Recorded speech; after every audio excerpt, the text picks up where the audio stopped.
राम राम भी दोस्तों। आज आपको पहले तो ना एक वीडियो दिखाते हैं। कुछ लोग क्या होते हैं, बार बार हर चीज़ रिपीट करनी पड़ती है, उनको दिखाना पड़ता है कि किसने क्या बोला था, और आप इतनी जल्दी भूल भी जाते हो। ये किस किस को याद है? मैं अपने भाइयों से पूछना चाहता हूँ, तो मुझे लाठी लगे उसके बाद आप जागे, मुझे कोई दिक्कत नहीं, मैं 4 लाठी और खाऊंगा आपकी आंख खोलने के लिए। लेकिन मुझे एक बात का जवाब दे दो। मैं अपने नौजवानों से कहना चाहता हूं, अगर आप आज भी हिंदू मुस्लिम के विवाद और तनाव के आधार पे वोट देना चाहते हो, तो मुझे आज बता दो, मैं अपने घर पे दिल्ली में बैठ के ठीक हूं। शायद भूल गए आप लोग। ये है चौधरी जयंत सिंह। इसने पहले ही पूछा था, आपको पहली ही रैली में पूछ लिया था कि अगर आप हिंदू मुस्लिम के चक्कर में पड़ना चाहते हो तो राजनीति से अच्छा मैं अपना व्यापार संभाल लूंगा। लेकिन जनता ने क्या बोला था कि नहीं, आप आइए और हम आपका पूरा साथ देंगे। पूरे साथ की जगह पे एक सीट के ऊपर अगर टिकट दूसरे को मिल गया तो आपने इतना बड़ा वो कर दिया। चलो ये अच्छी चीज़ है कि सांगवान साहब ने एक अच्छी पहल की है, गुलाम मोहम्मद के पास गए हैं और बोला है कि हम आपके साथ हैं और मिलके लड़ेंगे। आपको बहुत पहले बता दिया दोस्तों, ये लड़ाई इतनी छोटी मोटी नहीं है। अब की बार इतना मजबूत करो। आपको याद है जब चौधरी चरण सिंह प्रधानमंत्री बने थे और दिल्ली में गुड़ बांटा गया था? क्या अब की बार उत्तर प्रदेश की जनता पे भरोसा कर सकते हैं कि लखनऊ में गुड़ बांटा जाएगा?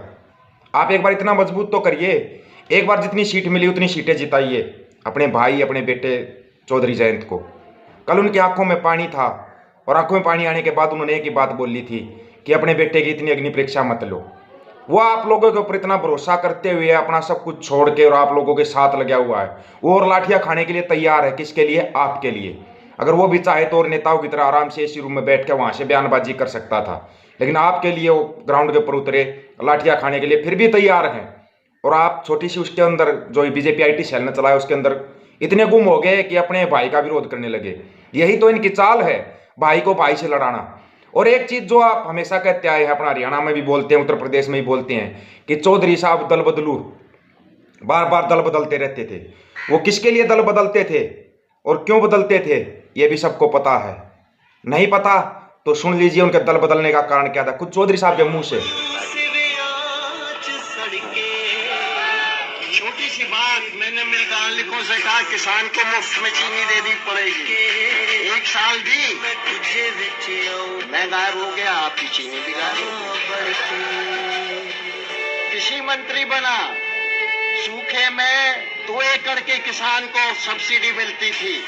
मैंने कहा 2 एकड़ सब्सिडी 5 एकड़ वाले किसान को भी मिलेगी। और ऐसे ये इनकम टैक्स लगाना चाहते थे। जब मनमोहन सिंह फाइनेंस मिनिस्ट्री थी, मैंने प्रधानमंत्री, हमारे ऊपर निर्भर थी सरकार, मैंने कहा समर्थन वापस ले लूंगा अगर किसानों पर टैक्स लगाया। ये बातें आप इतनी जल्दी भूल जाते हो। पता नहीं कैसे, क्यों इस बीजेपी आईटी सेल के भ्रमजाल में आप लोग इतना फंस जाते हो कि आप बार बार इनके चक्रों में फंस जाते हो। ये दोनों इसलिए दिखाने पड़े आपको पुराने वीडियो ताकि आपको कुछ याद रहे। लेकिन जब चौधरी साहब ने खुद बोला कि मैं 1 साल के लिए थोड़ा सा दूर हुआ तो आपकी वो चिन्नी भी गायब हो गई थी। अभी चौधरी साहब नहीं है, लेकिन चौधरी साहब की जगह पर जयंत चौधरी है। उसको इतना मजबूत करो कि जो चौधरी साहब के सपने अधूरे रह गए थे ना, उनको पूरा कर सके। और सबसे बड़ी बात, यूपी की जनता को एक साथ खड़ा होकर बताना पड़ेगा कि हाँ मैं भी जयंत हूँ। जिस सीट पे जो भी कैंडिडेट खड़ा, अगर गठबंधन है तो हर वो कैंडिडेट जयंत चौधरी है। ये समझ के आपको चलना पड़ेगा। आपके कहने से गठबंधन किया था, अगर वो चाहते तो बीजेपी के साथ भी कर सकते थे, चाहते कांग्रेस के साथ भी कर सकते थे। तब तो आपने एक साथ एक सुर में बोला था कि नहीं आप समाजवादी के साथ गठबंधन कीजिए। पहले भी किया, सबको पता, धोखा मिला। लेकिन अब की बार तो जनता पे भरोसा है ना, वो आपके कहने से चल रहे हैं, तो आप क्या थोड़ा सा उनका ये सहयोग नहीं कर सकते? अरे एक बार इतनी मजबूती तो प्रदान करो कि अगली साल खुद जयंत चौधरी की राष्ट्रीय लोकदल ना अपने दम पे चुनाव लड़े, सभी सीटों पे चुनाव लड़े। आप इतनी मजबूती प्रदान तो कीजिए पहले, या पहले ही आप सवाल उठाना शुरू कर देते हो। अगर ये सवाल आप पहले ही बीजेपी पे उठाते तो आज ये दिन ना देखने पड़ते, 13 महीने किसानों को ना बैठना पड़ता बॉर्डर के ऊपर। इन्हीं कारणों से बैठे थे। आप उनके भ्रमजाल में फंस जाते हो और जो वो दिखाना चाहते हैं वही आप देखते हो और वही आप बोलते हो। सबसे पहले जो चौधरी छोटू राम ने बोला था ना, बातें सीख लिए। अब बोले किसान 2 बात ले मान, एक बोलना सीख ले, एक दुश्मन ले पहचान। लेकिन आप ना तो बोलना सीख पाए हो, ना ही अपने दुश्मन पहचानना सीख पाए हो। 2, 4, 5, 10% जो सीख पाए हैं, अगर बोल रहे हैं तो आप टांग खींचना शुरू कर देते हो। अगर आपको बता रहे हैं ये आपका अच्छा, ये आपका बुरा है, फिर अगले 5 साल तक आप रोते हो। 5 साल तक पूरा देश बर्बाद हो रहा है, क्या आपको दिखाई नहीं देता? कड़ी से कड़ी जुड़ेगी ना, तब जाके इस देश में सुधार आएगा। ये नहीं कि एकदम से आप पूरे देश की सत्ता को बदल सकते हो, क्या नहीं बदल सकते। पहले धीरे धीरे धीरे, अभी 5 राज्यों में चुनाव है तो इन 5 राज्यों में बीजेपी को बिल्कुल खत्म करके दिखाइए, ऐसा खत्म करके दिखाइए कि दोबारा पैदा ना हो सके। उसके बाद अगले साल 3 राज्यों में फिर चुनाव है, तब खत्म कीजिए। और 2024 में पूरे देश में चुनाव है। आप अपना एक लक्ष्य बना लीजिए कि जब तक देश का भला नहीं होगा, जब तक देश से बीजेपी पूरी तरह से साफ नहीं हो जाती। ये इनका जरूर ध्यान रखना कि ये वो नारंगी पीसू हैं, अगर एक भी कहीं बच गया ना, ये खटमल हैं, वापस पैदा होने शुरू हो जाएंगे। अमरबेल की तरह है ये, जिस पेड़ से लिपटेंगे उसी पेड़ को सुखा देंगे। अभी ये हमारे पूरे देश के ऊपर लिपटी हुई है, तो देश को खोखला कर चुके हैं बिल्कुल। उखाड़ के इनको साइड में फेंकना है, तब जाके अपना देश बर्बादी से बचेगा, नहीं तो नहीं बच पाएगा। अभी 5 राज्यों में जो चुनाव है, उत्तर प्रदेश, पंजाब, गोवा, हर जगह पे इनका पत्ता साफ होना चाहिए।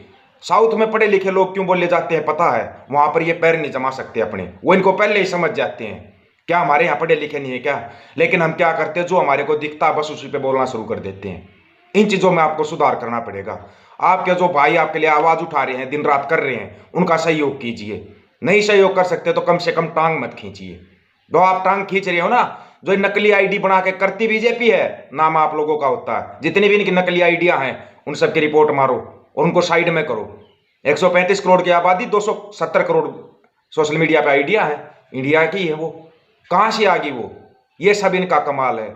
जैसे चुनाव आता है, देश खतरे में, धर्म खतरे में, पता नहीं कहां से आ जाता है। कैसे आतंकवादी भी सक्रिय हो जाते हैं, क्यों नहीं समझ पा रहे? ये जब आपको बार बार बताया जाता है, लेकिन आपकी समझ में नहीं आता। बताते रहेंगे, बार बार लोगों को जागरूक करते रहेंगे। आगे आप लोगों का काम है कि आप उस वीडियो को शेयर करते हैं या नहीं करते हैं। शेयर करो, अच्छी चीजें शेयर करो। जो सोशल मीडिया इनकी आईटी सेल दिखाना चाहती है, उसको देखना बंद करो, उसकी गहराई से जांच करो। रातों रात इनका कोई भी आता है और वो फेमस हो जाता है, फिर वो चुनाव लड़ जाता है और वो जीत भी जाता है। कैसे जीतता है? ये आपका माइंड वॉश करते हैं और आपका हो जाता है। कोई भी छोटी सी चीज देखते हैं, हम अपनों के खिलाफ 1 मिनट में मोर्चा खोल देते हैं। कभी इनके खिलाफ मोर्चा खोल लिया है? वो भी लड़ने वाले किसान ही थे। जो 720 साथी हमारे साथ दे के गए हैं, क्या उन्होंने इसीलिए दी थी? पहले ही बताया था, जो किसान के साथ खड़ा है, किसान उसके साथ खड़ा है। किसान के लिए लाठियां खाई थी, किसान के साथ खड़े थे तब लाठियां खाई थी। अब वो समय आ गया है कि किसानों को कर्जा चुकाना पड़ेगा। इतना मजबूत करो कि जब लखनऊ में गुड़ बटे तो ये हो, जयंत चौधरी को भी ये विश्वास हो जाए कि हाँ, अगली बार मैं पूरी 403 सीटों पर चुनाव लड़ सकता हूँ। अब की बार जितनी सीट मिली है, 37-40, हर एक सीट पर एक तरफा जिता के दिखा दो, मान जाएंगे हम आपका। आप सहयोग कर रहे हो, नहीं तो टांग मत खींचिए। ये आपसे एक रिक्वेस्ट है। हो सकता है किसी को बुरा भी लगे, और लगना भी चाहिए। आपको बुरा लगने के लिए ही वीडियो बनाए जाते हैं। सभी साथियों, राम राम भाई। चैनल को सब्सक्राइब कर देना। रीच कहां कहां से रोकेंगे, इनको भी देखते हैं। ज्यादा से ज्यादा वीडियो को शेयर करोगे, ज्यादा से ज्यादा साथियों को जोड़ो, ताकि हम अपनी आवाज को सभी भाइयों तक पहुंचा सके। आगे वीडियो को पहुंचाने की जिम्मेवारी आप सबकी है। आप जितना सहयोग करोगे, उतनी ज्यादा हमारी आवाज पहुंचेगी और इतनी ज्यादा इनकी आईटी सेल दबेगी। आईटी सेल को दबाना है तो अपने भाइयों को ऊपर करना पड़ेगा। चैनल को सब्सक्राइब जरूर करना दोस्तों। इतने सब्सक्राइब करो कि हर जगह पे वीडियो पहुंच जाए।